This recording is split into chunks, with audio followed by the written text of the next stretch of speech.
بسم الله الرحمن الرحیم.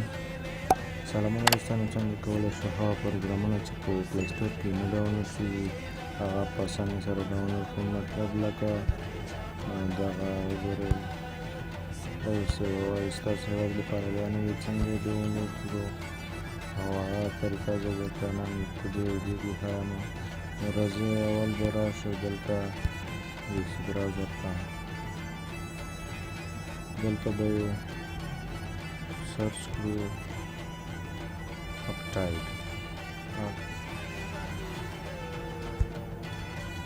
دلته به aptoid سرچ کړو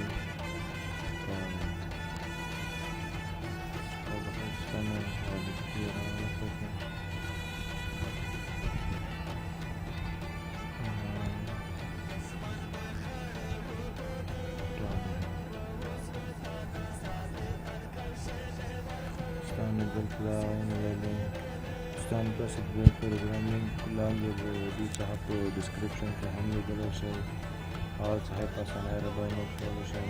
دا د انسټال aptoid. دوستانو دا چې ما ډاونلوډ کړی دی، دلته به اوس ډاونلوډ ته راشئ.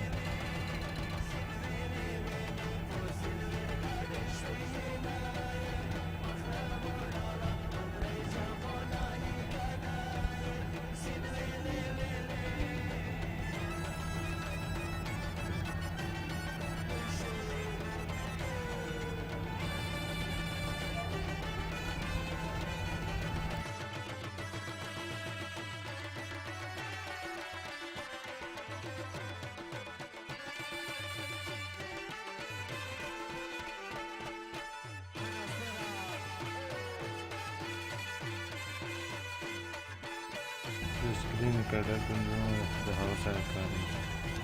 دوستانو دا دی دلته ډاونلوډ راغی، تاسو به دا ډاونلوډ بټن ووهئ او دلته به ډاونلوډ خپله روان شي. دوستانو دا ما ډاونلوډ کړی، دا چې کله ورسېږي تاسو به انسټال وکړئ او بیا به راشئ دلته دا وګورئ aptoid.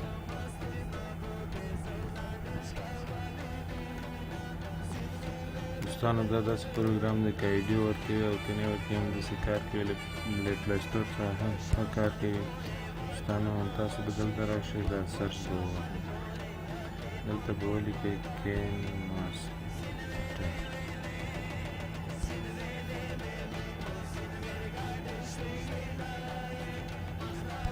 دوستانو وګورئ دلته ما ماسټر انسټال کړی دی، اپډیټ هم غواړي. دا دی تاسو ته به ماسټر راشي او په اسانۍ سره یې ډاونلوډ کولی شئ. دوستانو هیله لرم چې ویډیو به مو خوښه شوې وي او په راتلونکي کې هم درته نور خپلې ویډیو خپروم. نو زموږ چینل سبسکرایب کړئ، که چینل مو نه وي سبسکرایب کړی لاندې سبسکرایب بټن ووهئ او څنګ کې ورسره د بیل بټن ووهئ. مننه کوم چې زموږ ویډیو مو وکتله او موږ ته مو حوصله راکړه. مننه. Subscribe to our channel by clicking the subscribe button. Click the bell button and enjoy the latest uploads from